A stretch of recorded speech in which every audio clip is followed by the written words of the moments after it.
Assalamualaikum warahmatullahi wabarakatuh. Selamat sore sahabat BKMFM dimanapun Anda berada. Senang sekali di hari ini kembali Uca menemani Anda lewat syari, senandung nasyid dan berita islami untuk edisi hari ini Sabtu akhir pekan 3 April 2021 ya.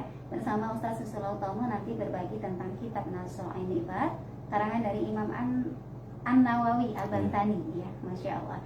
Nah sahabat BKMFM dimanapun Anda berada, untuk hari ini membahas makalah yang ke-37 dari bab yang ketiga. Masih bab ketiga, karena memang bukunya tipis ya, tetapi bahasannya memang harus detail supaya apa yang kita dapatkan itu betul-betul bisa kita serap dan bisa kita aplikasikan dalam kehidupan sehari-hari. Ya, acara ini persembahan dari LPPL Radio BKMFM Dinas Komunikasi dan Informatika Kabupaten Akut Timur, didukung oleh Soman dan juga Soman ya. Berani coba, berani sembuh. Assalamualaikum Ustaz. Waalaikumsalam warahmatullahi wabarakatuh. Sehat ya? Alhamdulillah. Alhamdulillah. Ini pakai Soman terus kayaknya. Iya, Soman. Berani sehat, berani sembuh. Berani sembuh, iya. Dan kalau makalah yang ke-37 ini lebih ke arah mana nih, Ustaz?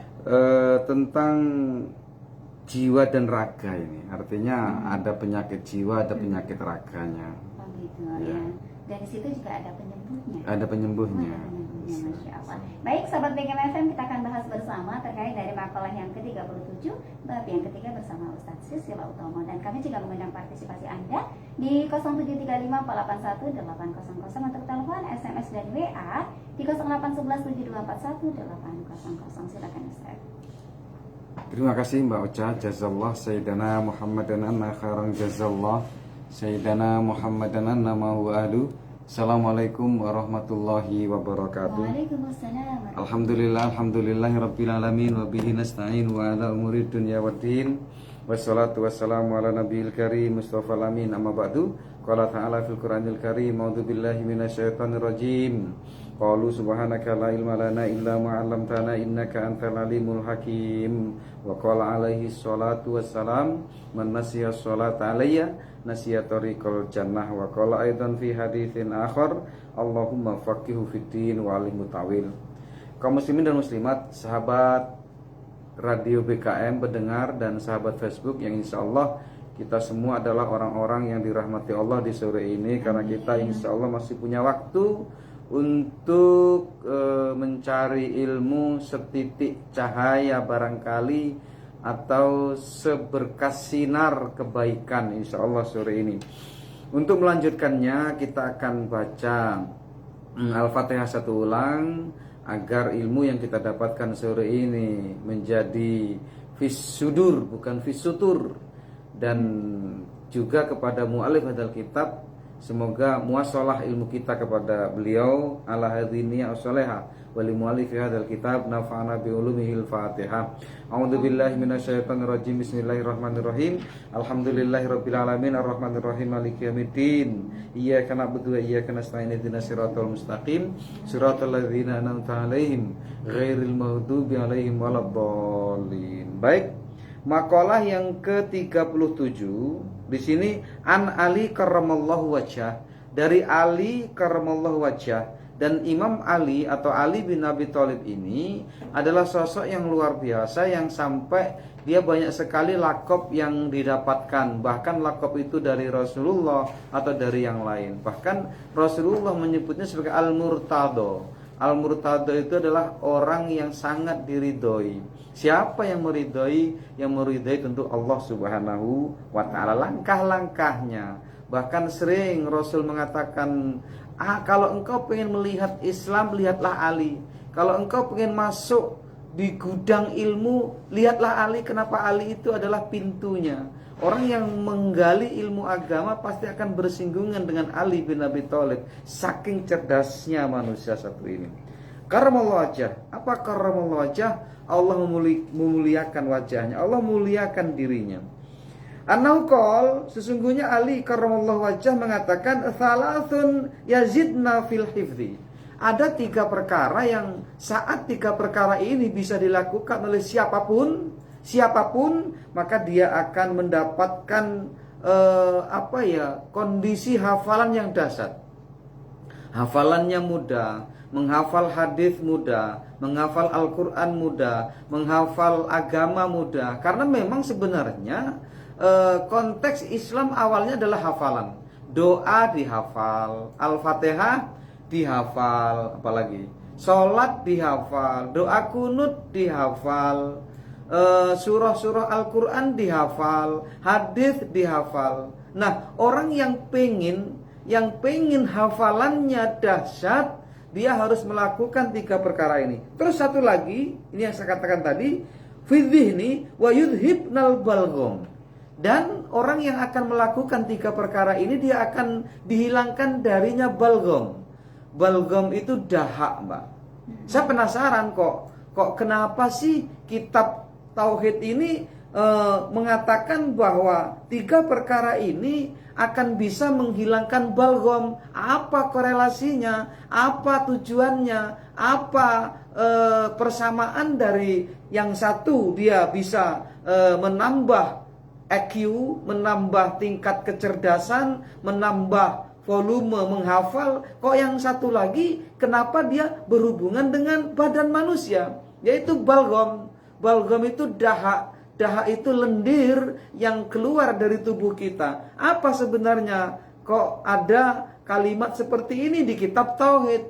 Begitu saya browsing tadi, ternyata memang dahak itu akan mengakibatkan sebuah penyakit yang dahsyat ternyata. Orang yang banyak dahaknya itu sebenarnya memang gak dari gen, dari keturunan biasanya. Kalau bapaknya mengek, biasanya anaknya mengek gitu nah. Kalau bapaknya itu banyak lendir yang keluar, maka nanti anaknya juga ada yang 1 atau 2 yang juga banyak lendirnya. Ini ucapan dokter, bukan ucapan saya, yang saya baca di internet. Nah, ternyata orang yang memproduksi, yang badannya memproduksi lebih banyak lendir, itu akan timbul sebuah penyakit namanya cystic fibrosis. Cystic fibrosis itu di mana kondisi manusia itu nggak normal. Dinding-dinding pembuluh darah kecil dan pembuluh darah besar itu juga akan terpengaruh. Kenapa? Karena suplai darah itu nggak lancar. Itu satu. Kemudian nanti lama-lama paru-paru juga berpengaruh oleh karena banyaknya lendir itu. Kemudian pankreas pun akan berpengaruh. Makanya nanti kalau orang yang punya penyakit cystic fibrosis ini, lambat laun dia akan juga punya penyakit diabetes. Bila bisa jadi dia akan bisa punya penyakit jantung, dia akan bisa punya penyakit paru-paru. Bahkan kalau perempuan ada nanti osteoporosis lebih cepat begitu. Akibat dari balgham. Oh, ternyata Ali bin Abi Thalib itu sudah meneliti itu. Ali bin Abi Thalib itu sudah pernah mencoba mungkin eksperimen bahwa yang akan dilakukan 3 perkara ini, di samping dia bisa mencerdaskan otak, juga dia bisa menyehatkan badan, kira-kira gitu. Sampai yang balgham, yang tubuh seseorang atau orang-orang tertentu yang produksi balghamnya itu berlebih, itu dengan melakukan 3 perkara ini dia akan hilang. Balgham itu akan dengan sendirinya mengurang lah, kira-kira begitu. Di sini bahasanya yudhibna. Yudhibna itu berarti menghilangkan, memergikan atau menjadikan balgham itu pergi dari jiwanya, dari badannya. Nah, itu nah. Apa itu yang dilakukan? 3 perkara itu apa? As-siwaku was-saumu wa qiraatul Qur'an. Nah, yang pertama adalah siwak. Ternyata siwak itu di samping bisa mencerdaskan akal, di samping bisa meningkatkan volume menghafal atau kuat menghafal, lebih cepat menghafal, ternyata juga siwak itu bisa menghilangkan balgham.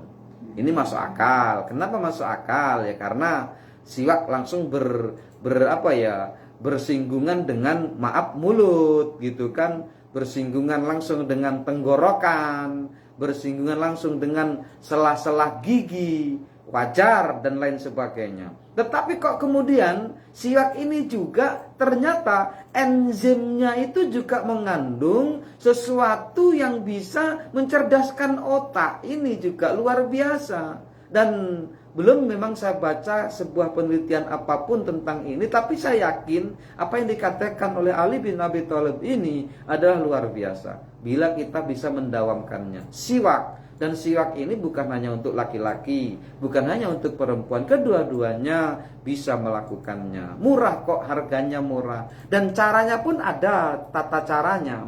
Yaitu apa? Kita ambil siwak itu atau dari pohon arok namanya, itu bisa beli di toko buku ada, bisa kita beli juga di tempat-tempat tijarohnya kawan-kawan yang memang dia fokus pada minyak-minyak wangi. Itu biasanya ada itu penjualnya. Kalau di pasar banyak itu toko-toko kitab itu ada insya Allah. Di Martapura? Di Martapura banyak. Ya? Banyak. Di Martapura banyak siwak ini dijual belikan. Harganya paling 10.000, paling 15.000. Ternyata itu dahsyat, bisa dicoba. Orang yang sering lendirnya banyak, orang yang sering batuk itu insya Allah dengan siwak itu bisa menjadikan batuknya hilang, bisa menjadikan lendirnya berkurang. Bahkan yang lebih dahsyat lagi kata Ali bin Abi Thalib, bisa meningkatkan volume menghafal.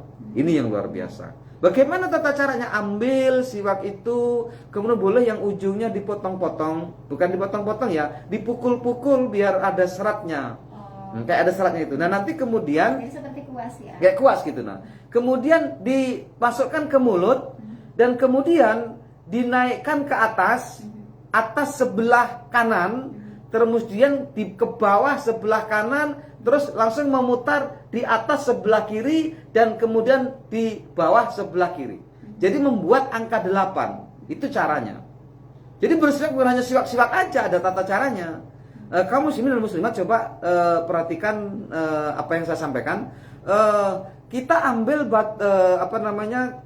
kayu siwak itu, kemudian kita pukul-pukul ujungnya biar ada kayak sikat. Kita buat kayak sikat itu, terus masukkan ke mulut, mulai memutarnya dengan cara di dinding luar gigi, antara gigi dengan penutup mulut. Apa namanya ini? Kulit ini nah. Kulit. Kalau yang ada Facebook, lihat sini. Jadi diputar dari atas sebelah kanan, kemudian ke bawah sampai di ujung gigi, ke bawah, terus naikkan ke atas di pas pertengahan mulut, kemudian sebelah kiri atas dan terakhir di sebelah bawah kiri. Nanti akan membentuk angka 8 itu. 8 tapi yang dimulai dari mulut yang sebelah kanan. Terus bisa kemudian dinding-dinding atasnya itu disapu sekira perlu saja. Itu cara menggunakan siwak. Tuh. Kemudian yang kedua, as-saumu, jelas. As-saum, puasa itu bisa menghilangkan jelas. Kenapa? Karena produksi makanan berhenti di siang hari gitu loh. Dan kalau sudah malam orang akan tidur. Makannya malam itu tidak seenak ketika makan di siang hari. Artinya apa? Saat siang hari kita tidak memproduksi makanan. Nanti pada waktu sudah maghrib baru kita produksi. Dan insya Allah manusia yang puasa itu nanti begitu jam 10 udah malas juga dia mau makan. Nanti makan-makan lagi mungkin di sahur, dan sahur itu juga yang mau disunahkan pada waktu jam itu kita makan, justru dapat pahala saat sahur itu. Dan sebenarnya secara logika kalau kita mau berpikir bahwa agama kita ini agama akal, maka sebenarnya pahalanya adalah orang yang tidak, pahala yang lebih banyak adalah yang didapatkan bagi orang yang tidak sahur kan, karena puasanya lebih berat. Ternyata tidak. Islam ini bukan agama akal saja, bahwa orang yang sahur justru dapat pahalanya lebih besar, dapat pahalanya lebih banyak dibandingkan dengan orang yang tidak sahur. Padahal cara menjalankan perintah ini, cara melakukan perintah ini tentu lebih berat orang yang nggak sahur, gitu kan? Ini seandainya agama kita memang hanya agama akal. Agama kita bukan hanya agama akal. Banyak yang gak masuk akal yang harus kita lakukan. Yang salah pantatnya, kenapa yang dibasuh mukanya? Ini juga gak masuk akal. Harusnya kan pantatnya itu yang dibasuh. Tapi kenapa tidak? Gitu loh. Itu nah. Apalagi kalau tayamum itu gak masuk akal banget tayamum itu. Bayangkan tayamum itu hanya sekedar isyarat kan. Yang di sela-sela driji sini kan nggak kena itu. Nggak, itu jari. nggak kena debu, tapi sah saja gitu loh. Itu loh. Orang yang maaf yang junub malam hari dengan istrinya, itu paginya nggak perlu guling-guling sama pasir. Cukup juga mengusap muka dan tangan saja. Kan nggak masuk akal tuh. Belum lagi bagaimana maaf kemaluannya harus dibersihkan. Bagaimana membersihkannya coba? Sulit kan untuk mengatakan bahwa akal kita menerima gitu loh. Karena emang agama kita ini bukan agama akal gitu loh. Kadang akal harus ditinggalkan begitu. Tuh jadi ternyata asiwak itu bisa meningkatkan daya tahan untuk menghafal, dan juga puasa juga meningkatkan daya untuk menghafal. Dan lebih dahsyat lagi, siwak, saum, dan qiraatul Quran itu bisa menghilangkan dahak. Dan ingat bahwa orang yang berlebih dahak itu akan ada proses dalam konteks ilmu kedokteran, akan punya penyakit yang namanya kistik fibrosis, di mana kondisi dia tidak normal terhadap sesuatu sirkulasi darahnya, sirkulasi saat pankreas harus mengeluarkan energi untuk membentuk apa namanya yang merubah merubah gula menjadi potensi kekuatan, atau kalau bahasa kita adalah apa namanya Mbak? Kalau kita bisa bergerak itu apa? Kalori ya. Merubah gula menjadi kalori itu kan pankreas tuh. Tugas-tugas itu tidak sempurna kalau produksi balgam, produksi cairan lendir itu lebih banyak. Tetap memang manusia punya lendir, tetapi begitu berlebihan maka akan jadi masalah untuk sirkulasi seluruh badan. Makanya itu perintahnya Ali bin Abi Thalib untuk tidak meninggalkan 3 perkara ini. Apa itu? As-siwak, as-saum, dan membaca Al-Quran. Insya Allah itu Mbak. Jika nggak ada yang bertanya, kita akan lanjutkan di makalah yang ke-38. Ya, sahabat BKM FM dimanapun Anda berada, itu tadi makalah yang ke-37. Jadi pembahasannya memang terkait dengan siwak. Siwak, ya. Khusus untuk di makalah yang ke-37. Dan silakan untuk Anda yang mau berpartisipasi di sore hari ini di 0735481800 SMS dan WA seperti biasa di 08117241 dan acara ini persembahan dari RPPL Radio BKM FM Dinas Komunikasi dan Informatika Kabupaten Aceh Timur, didukung oleh Soman ya, Herbal Tetes Soman. Dan sahabat BKM FM dimanapun Anda berada, Anda bisa dapatkan Soman di apotek-apotek terdekat di kota Anda, atau juga bisa menghubungi Radio BKM FM dengan Mbak Yola ya, hubungi Mbak Yola di nomor handphonenya atau WA-nya di sore hari ini 0853781445. Kita terima telepon dulu saatnya. Oke, Syariah, assalamualaikum. Iya, dengan siapa Pak? Di mana? Besar dikit Pak. Oke, halo. Iya, silakan Pak. Ya, halo, silakan pertanyaannya Pak. Selamat sore. Ini saya dari mana Bapak? Oh ya.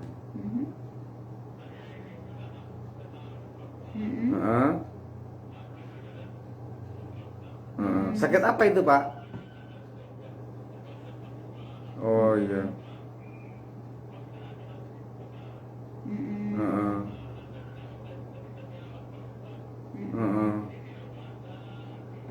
Iya, iya, iya.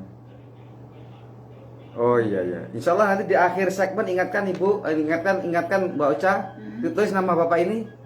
Iya. Ya. Apa nama Bapak tadi? Iya, nama Bapak siapa? Binnya juga Pak. Pak Sumadi bin Saryono. Insya Allah Bapak nanti di akhir segmen kita akan baca Al-Fatihah. Ya, sudah dihindari belum makan-makannya Pak? Misal makan yang mengandung pur, yang mengandung apa kapur itu dihindari nggak Pak? Ya seperti makan jeroan, makan daun-daun yang daun katu, daun itu udah dihindari belum? Oh sudah ya, sudah ya.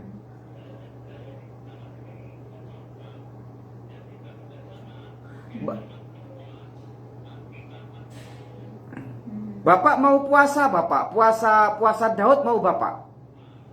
Puasa Daud itu gini Bapak, puasa sehari enggak. Lakukan itu 3 tahun Bapak, insya Allah Bapak.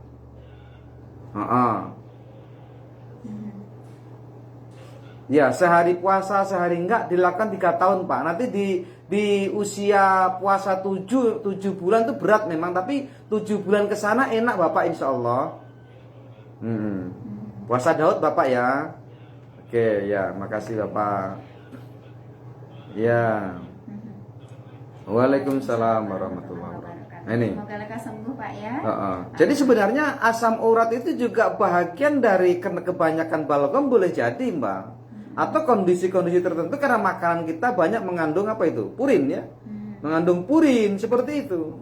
Tetapi insya Allah dengan puasa sumu tasihu. Terus ada lagi sekarang yang kata Imam Ali ini, bagaimana bahwa puasa itu juga bisa menghilangkan balgam. Dan balgam itu juga bisa dikatakan istilah saja. Istilah yang menjadikan seluruh konstruksi badan kita ini bermasalah gitu loh Pak. Itu kebanyakan ini, kebanyakan itu, kebanyakan ini. Apalagi makanan yang kita makan hari ini, Masya Allah, nggak ada yang nggak mengandung apa insektisida apa nggak ada pestisida sulit ya ngomongkan. Oke, jadi itu tadi untuk Bapak siapa tadi Pak Sumadi ya. Iya. Semoga lekas sembuh. Silakan untuk Anda sahabat BKMFM di 0735488000 SMS WA seperti biasa 08117541 dan acara ini persembahan dari LPPL Radio BKMFM Dinas Komunikasi dan Informatika Kabupaten Lombok Timur, juga didukung oleh Herbal Tetes Soman ya. Assalamualaikum Ustaz. Waalaikumsalam warahmatullahi wabarakatuh. Ini dari hamba Allah, pertanyaannya mohon maaf kalau di luar tema Pak Ustaz ya. Boleh. Kalau kita menggantikan puasa dari orang tua kita yang sudah meninggal tapi tidak tahu bilangannya, itu solusinya bagaimana Pak Ustaz? Mohon penjelasannya. Ya dikira-kira aja. Oh bapak saya, oh ibu saya waktu sakit itu kira-kira 3 bulan ya, 3 bulan kira-kira gitu. Lebih sempurna lagi setelah kita juga membalas atau mengkodok puasanya, kita juga bayarkan fidyahnya. Itu lebih sempurna. Agar apa? Agar lebih sempurna. Tidak juga nggak apa-apa gitu. Apa kita milih langsung fidyah atau memang mengkodok puasanya? Karena ada seorang wanita datang kepada Rasulullah, ya Rasul, ibuku meninggal, tapi dia masih punya hutang puasa. Kemudian bagaimana saya melakukannya ya Rasul? Bagaimana saya ini, tindakan apa yang harus saya lakukan ya Rasul? Rasul menjawab, kalau seandainya ibumu punya hutang, apakah kamu juga harus wajib membayarnya? Iya ya Rasul. Ya kalau gitu puasa itu lebih dahsyat kondisinya, posisinya di mata Allah dibandingkan dengan hutang biasa. Artinya seorang anak harus juga membayar kodok puasa orang tuanya. Seperti itu. Benar itu sudah yang dilakukan beliau itu benar itu. Memang harus dikodok. Cuman masalahnya kalau harinya tidak tahu berapa, maka kira-kira saja. Berkirakan dari sakit awalnya. Dari sakit awalnya berapa gitu. Kalau misalnya kita tahu ternyata beliaunya tadi 3 bulan misalnya, ya memang posisinya, tapi kayaknya 3 bulan nggak mungkin. Iya. 1 kecuali bulan kalau berarti. memang sakitnya parah banget ya. Ya 1 bulan lah. 1 bulan berarti kan 1 bulan nggak puasa berarti kan. Ya kalau sana 3 tahun ya berarti 3 bulan kan gitu aja kan. Gitu. Kira-kira. Tadi untuk hamba Allah, Masya Allah ya. Oh fidyahnya berapa? Pergantiannya itu 1 mud untuk 1 kali puasa. 1 mud itu berapa? Nah ini kan 1 mud itu secaruan tangan manusia. Nah Kalau kita lihat sok, kan ada sok nanti itu, ada so'an min tamrin. Kalau zakat fitrah itu satu sok itu berapa mud? 4 mud gitu loh. Gitu. Ya. Jadi kalau sekarang di Indonesia itu mayoriti mengatakan bahwa satu sok itu 2,5 kg. Berarti 2,5 kg itu untuk puasa 4 hari. Gitu aja ngitungnya enak. 2,5 kg 4 hari berarti 8 kilo. Berapa? 8 kilo. 2 sok berarti itu kan untuk 8 puasa. 3 sok atau 2,5 kg berarti 5 kilo itu untuk 8 puasa. 10 kilo berarti untuk 16 puasa. Gitu, ngitungnya Tapi bisa gitu. diganti dengan uang, Pak? Bisa, tetapi seharga beras yang muadil yang biasa. Tapi kalau memang dulu ibu itu makannya itu beras organik yang harga 20.000, uangnya 20.000. Oh gitu. Jadi Gitu. sesuai dengan apa yang kita makan. Zakat fitrah juga begitu, harus sesuai dengan makanan yang dia makan. Jagung misal makanan dia, ya berarti pakai jagung nilainya. Oke. Jadi sebenarnya kalaupun di masjid-masjid itu sebagai alternatif saja mengambil Ya. pertengahan, Pak Ustaz. Memang kalau madhab syafi'i nggak boleh memang Pak. Zakat fitrah ya harus pakai beras gitu. Maka solusi yang ditawarkan sebagian masjid itu dia menjual beras di situ. Ada orang yang digandeng oleh panitia zakat fitrah untuk menyiapkan beras di depan masjid. Jadi nanti panitia bukan mendapatkan uang tapi mendapatkan beras. Itu lebih dahsyat, itu lebih bagus. Kenapa? Madhab Syafi'i tidak boleh pakai uang. Yang membolehkan pakai uang itu hanya madhab Hanafi. Itu. Jadi nggak boleh pakai uang. Kalau madhab Hanafi boleh. Boleh. Mazhab Syafi'i Tidak boleh. Bukan faktor berasnya, tapi lebih ke makanan. Iya, makanan pokok. Karena untuk di Indonesia itu mayoritas Beras. adalah beras. Tapi kalau misalnya kita ke Papua ini beda lagi. Di Beda sana, lagi. ya. Apa di sana? Sagu. Gandum. Sagu. Kalau di Madura ya berarti jagung gitu. Ya, memang Segitu. beda-beda, ya. Beda-beda. Tapi Makanan kalau- pokok. Kutul balat kalau bahasa fikihnya itu. Makanan pokok di daerah itu yang untuk zakat fitrah itu. Oke. Ya. Masya Allah ya. Itu tadi untuk aduh pertanyaannya terhapus, mohon maaf belum sempat dibaca ya. Oh ada nih. Oh, ada. Assalamualaikum Ustaz. Waalaikumsalam warahmatullahi wabarakatuh. Dari Rebecca 20. Aku mau tanya Pak Ustaz, ini hamba Allah ya.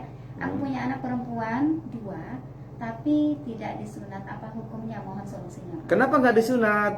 Karena perempuan. Oh iya, oh perempuan tadi ya? Iya. 2 anak perempuan. Gini, kalau dalam fikihnya itu begini.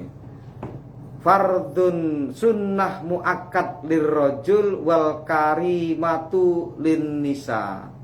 Jadi hitan itu hukumnya sunnah muakkad bagi laki-laki dan dia sebagai kemuliaan bagi wanita. Nah ini kemuliaan bukan sunnah tapi kemuliaan saja. Artinya tidak disunat juga nggak apa-apa. Tetapi ada bahasan, ada kajian, ternyata wanita-wanita yang nggak disunat itu seksnya lebih besar, hasrat biologisnya lebih besar dibandingkan dengan anak yang disunat gitu loh. Makanya kemudian khairul umuri awsatuha, sebaik-baik perkara dalam Islam adalah yang pertengahan. Kalau disunat perempuan itu dipotongnya lebih banyak, hasratnya berkurang. Makanya agar terkendali, Islam kemudian mensyariatkannya karimah tadi, kemuliaan tadi. Caranya apa? Jangan dipotong terlalu banyak dan juga jangan tidak dipotong. Gitu loh Mbak. Itu yang tahu dokter tahu itu mana yang harus dipotong, mana yang harus dilukai itu tahu tuh si ibu-ibu dokter, bapak dokter itu tahu mana yang harus dihilang. Jangan dipotong semua. Itu menjadi perempuan tidak ada syahwat, tidak dipotong, dia liar seperti kuda, begitu. Makanya Islam memilihnya jalan tengah. Lanjut lagi. Assalamualaikum Ustaz. Waalaikumsalam warahmatullahi wabarakatuh. Kita terima dulu Pak ya. Ya boleh. Oke. Ya, Syari, assalamualaikum. Dengan siapa Pak? Di mana? Oh, Ayah Sela. Apa kabar Pak? Sehat, alhamdulillah ya. Ya. Oh ya. Double maksudnya? Oh ya, misal kita merantau, ibunya bayar, kita bayar gitu ya. Oh ya. Oke. Nggak apa-apa, nggak apa-apa. Fitrah tetap fitrah, tetapi nanti malaikat yang nyatetnya di mana nggak apa-apa itu. Yang Insya Allah malaikat nggak salah catat itu. Iya. Nanti apakah yang ibu itu yang ibu nanti dinilaikan sedekah biasa, sementara yang jenengan dinilaikan fitrahnya udah gugur semuanya. Karena memang dalam kaidah usulul fiqh al-amru bari atau minadzimah. Yang namanya perintah itu adalah lepasnya tanggung jawab. Kapan lepasnya tanggung jawab? Sesaat sudah dilakukan perintah itu. Itu. Iya, enggak apa-apa. Waalaikumsalam warahmatullahi wabarakatuh. Iya, biasanya ada miskomunikasi. Iya. Ya, sehingga terjadi double seperti itu. Dan atau ada juga karena anaknya tadi sudah bekerja misalnya ya, ada kasus seperti itu, kemudian dia membayar zakat sendiri, tapi si orang tua karena itu kewajiban iya, saya ini bayarin lagi, itu nggak apa-apa. Nggak apa-apa. Nggak masalah ya. Mudah-mudahan rezekinya makin banyak. Amin. Assalamualaikum Ustaz. Waalaikumsalam warahmatullahi wabarakatuh. Pak Ustadz, apa hukumnya menabur bunga pada saat kita ziarah pada saat bulan puasa atau pada saat kita menjelang Idul Fitri dari Ria di mana? Iya, iya. Itu analogi aja sebenarnya. Karena gini ya, dalam hukum Islam itu ada minimal 4, walaupun kalau kita mau kaji itu ada banyak ya. 4 itu sudah mewakili ahlus sunnah wal jamaah. Apa itu? Qaulullah, itu firman. Qaulur Rasul atau hadis, dan ada nanti di sana ijma. Ijma itu konsensus ulama. Berkumpulnya ulama untuk berijtihad. Apa sih ijtihad? Badrul judi fi nailin hukmin syar'iyyin bi tariqatil istinbat minal Qur'an was sunnah. Ijtihadnya ulama yang disebut konsensus tadi itu adalah usaha, itu kan. Badrul judi, usaha menggali potensi.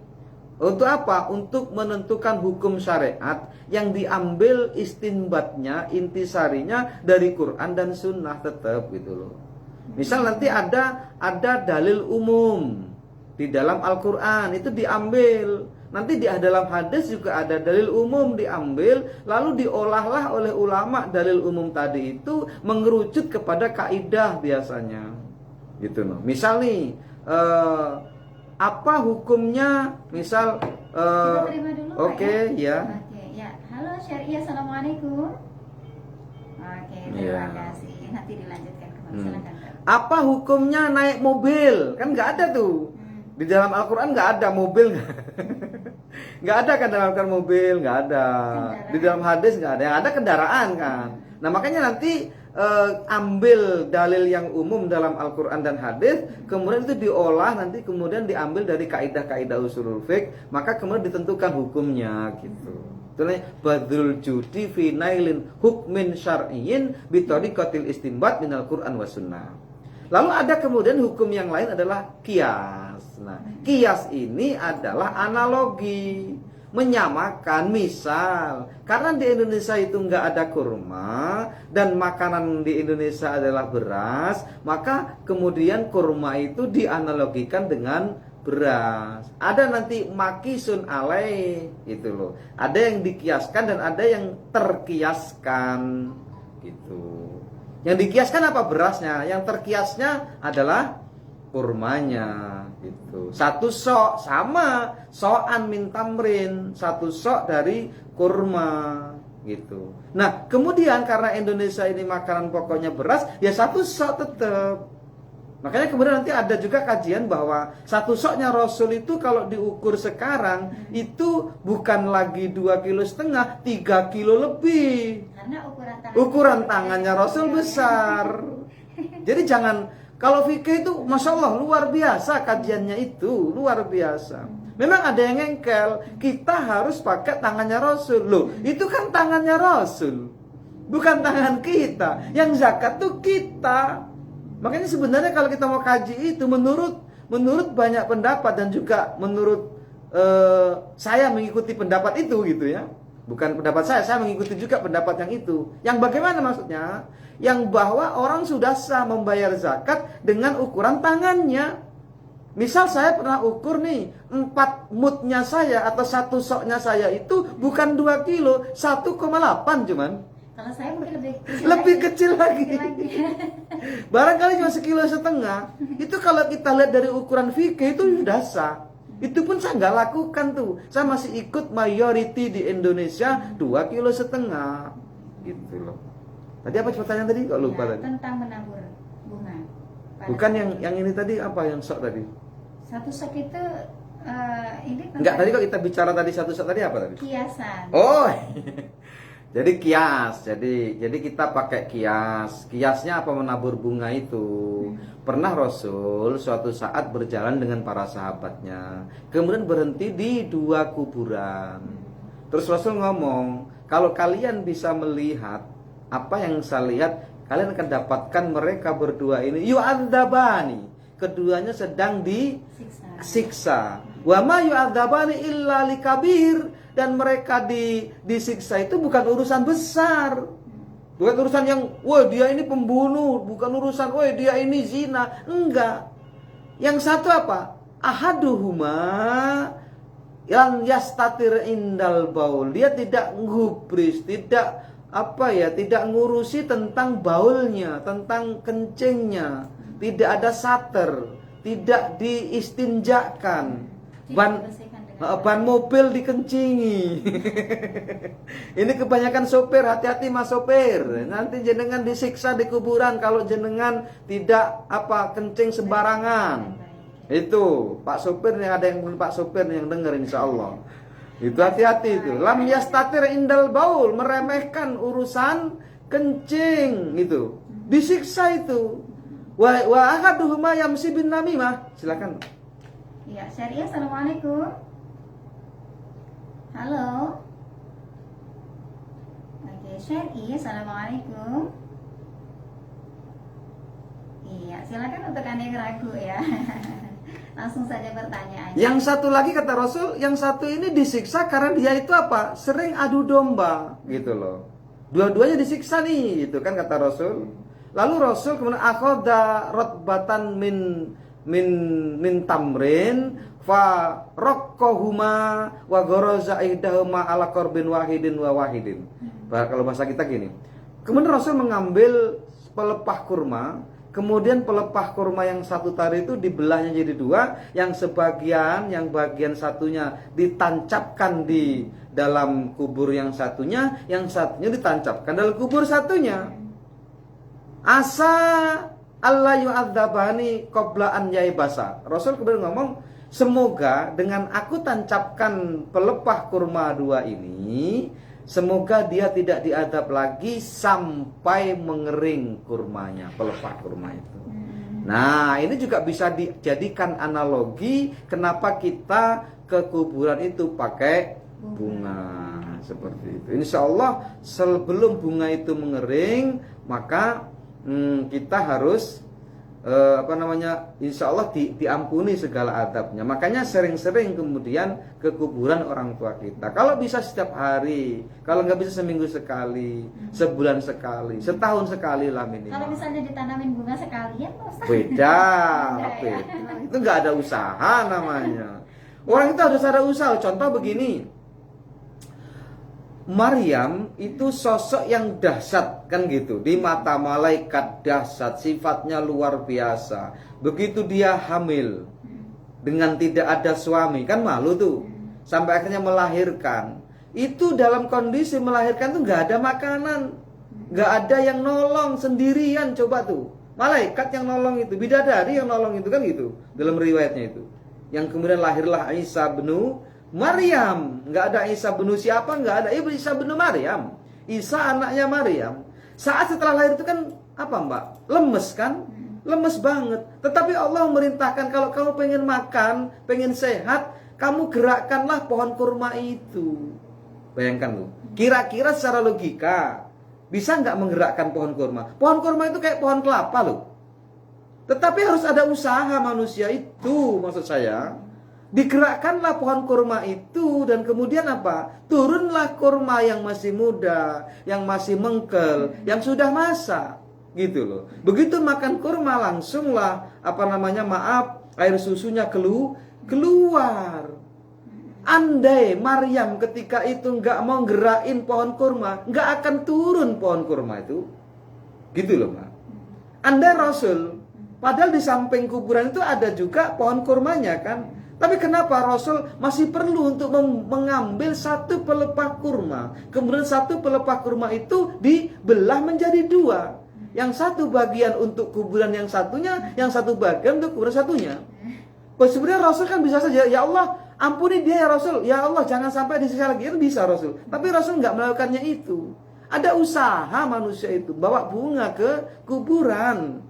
Rasul masih menancapkan pelepah kurma itu. Ini hadisnya sahih, ini bukan lagi enggak sahih hadisnya. Jadi kiasan dari Ya, apa yang dilakukan oleh ada usaha kita. Bawa bunga ke kuburan, enggak apa-apa. Jadi jangan bunga pang ya. Bunga bang kasihkan saya. Kalian syariah gak apa-apa ya. Iya. Lanjut, assalamualaikum Ustaz. Waalaikumsalam warahmatullahi wabarakatuh. Ini dari Pak Edi di Mareni. Mungkin telepon tadi dari Pak Edi ya. Iya. Sudah tutup telepon kita. Apakah ada dan kuatkah hukum acara ruahan di bulan Sya'ban, Pak Ustaz? Ya, bukan ruahannya yang kita lihat Bapak, tapi kirim doanya itu. Bukan ruahannya yang kita bawa Bapak, tapi konteksnya itu. Konteksnya apa? Kita mendoakan orang-orang yang sudah meninggal. Kita sedekah di dalamnya, bukan ruahannya. Kalau kita mau mengkacu itu, makanya nanti akan timbul kawan-kawan kita ini ngomong bid'ah ini gitu kan. Kenapa? Karena memang Rasul nggak melakukannya, misal tuh. Tidak semua yang dilakukan Rasul itu bid'ah. Di sana ada bid'ah hasanah, di sana ada bid'ah sayyi'ah. Jadi kita itu nggak selesai Bapak kalau kita mau bekerja lagi. Mau mengkaji Islam hanya sebatas itu. Jadi gini loh, di dalam Islam itu ada taklim. Di dalam Islam itu ada syiar gitu loh. Selagi perkumpulan itu ada taklim dan ada syiarnya, maka itu tidak apa-apa. Misal, Rasul nggak pernah memperingati peringatan ulang tahun desa. Nggak ada kan Rasul? Tetapi bolehkah kita melakukannya? Boleh. Tapi di dalamnya jangan ada maksiat. Kita undang Pak Ustadz untuk ceramah dalam rangka ulang tahun desa Anu. Kita undang Ustadz Abdul Somad, misal, untuk meramaikan acara ini. Why not? Gitu loh. Kenapa? Karena isinya adalah taklim. Karena isinya adalah syiar. Yang nggak boleh itu ngundang Inul Daratista. Kemudian suruh joget ngebor di sana. Itu yang nggak boleh. Gitu loh. Maksiatnya itu yang nggak boleh. Tetapi kalau diisi taklim, diisi di situ syiar, why not? Nggak masalah. Sama dengan kita ruahan. Jangan fokus pada ruahannya, tapi fokuslah pada isi ruahan itu.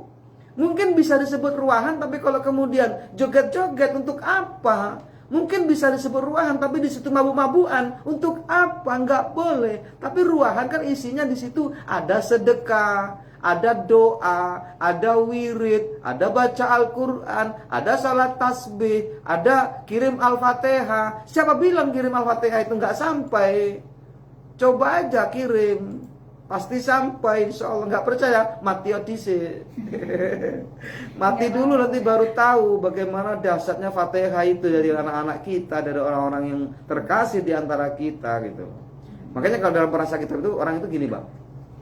Saat di kuburan itu orang itu memetik bunga, memetik daun, memetik buah. Segitu Mbak kerjaan mereka itu memetik pada waktu malam-malam Jumat. Dia memetik. Ada seorang ibu yang nggak memetik. Lalu kawannya nanya, "Hei ibu, kenapa nggak memetik?" Ini keyakinan ya, ini keyakinan dan ini tauhid loh ya. Ini kepercayaan, ini keyakinan kita ya. Bahwa kenapa ibu engkau nggak metik sesuatu? Apa jawab ibu itu? Anakku nggak ada yang mendoakanku malam ini. Coba tuh, kasihan, menangis mereka menunggu doa-doa orang tuanya, doa-doa anaknya. Makanya, masya Allah, udah ruahan lah. Isinya bukan maksiat. Gitu. Jangan konteksnya berpikir ruahan itu, tapi isi dari ruahan itu. Tuh, insya Allah. Oke. Selanjutnya sore Pak Ustadz. Sore. Ya. Mau tanya nih Pak Ustadz, tidak ada nama nih Pak Ustadz ya. Ya. Apa hukumnya seorang pelacur? Wow, amazing. Kok amazing sih? Iya, dahsyat ya, astagfirullah lah, masya Allah.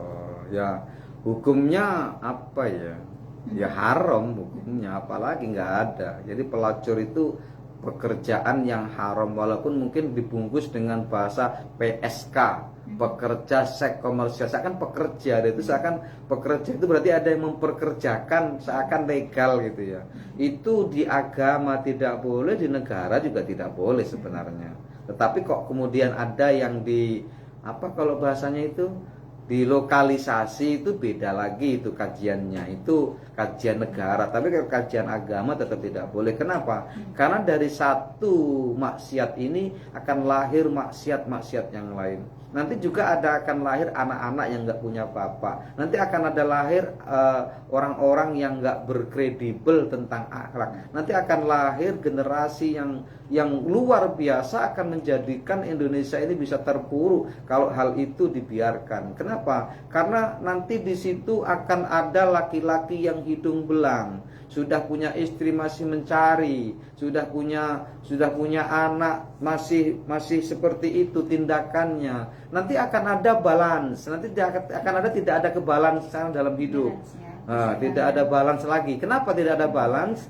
Harusnya dia itu gajinya cukup untuk istrinya, karena memang terlalu banyak pelacur, maka kemudian dia harus menghidupi pelacur-pelacur itu. Boleh menghidupi sedekah, tapi biasanya sedekah itu pasti ada embel-embelnya, kan begitu. Nggak ada kemudian, tidak ada pesta yang gratis dalam hidup ini, kan begitu. Seorang laki-laki misal dia mendekati seorang perempuan yang murni, itu 1001.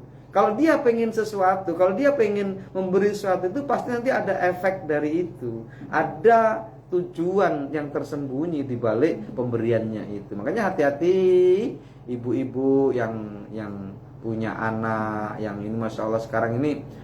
Saya itu kemarin dibel sama seseorang, masya Allah, saya diceritakan bagaimana kehidupan itu, masya Allah, luar biasa. Yang melakukannya itu justru kadang orang-orang yang mulia, dimuliakan di negeri ini, masya Allah. Saya nggak bisa cerita ini, luar biasa ini. Jadi bagaimana kemudian kondisi-kondisi seperti itu kita berapa ya? Minta perlindungan kepada Allah Subhanahu wa Ta'ala. Jadi yang masih melakukannya mohon berhenti. Kenapa? Itu dosa besar, itu zina, dan zina itu dosa besar. Saat kita belajar tentang syirik, itu syirik dosa besar, nanti di bawahnya itu bisa zina. Kalau kita tentang membunuh, maka membunuh itu juga dosa besar setelah syirik. Kalau kita berbicara tentang ukud apa ya? Tentang ukul walidain atau durhaka, maka durhaka itu juga bagian dari dosa yang terbesar setelah syirik. Jadi tinggal materi apa yang kita sampaikan, maka membunuh, zina, durhaka itu semua menempati dosa besar setelah syirik. Itu nggak ada lebih baik, ini nggak ada itu, Bang. Dalam Islam nggak boleh. Oh, lebih baik zina daripada nggak bisa itu. Lebih baik zina daripada maling misal, nggak bisa. Itu sama-sama dosa besar. Lebih baik membunuh daripada zina, itu nggak bisa itu. Sama itu gitu. Kenapa? Ketika kita mengkaji satu bab itu setelah syirik, mereka akan kondisinya di situ, di ruangan setelah syirik itu. Gitu.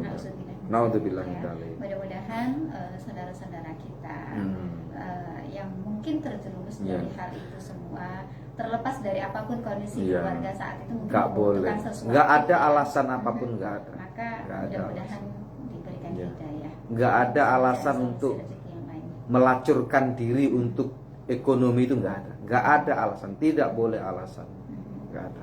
Ya, selagi masih banyak pekerjaan yang halal, insya Allah Allah akan memberikan jalan keluar untuk kita ya. Lanjut kembali, assalamualaikum Ustaz. Waalaikumsalam warahmatullahi wabarakatuh. Ini pertanyaan terakhir Pak Ustaz ya. Dari hamba Allah yang ditanyakan, orang tua saya sudah meninggal semua, sedangkan saya ini jarang ke makam ya.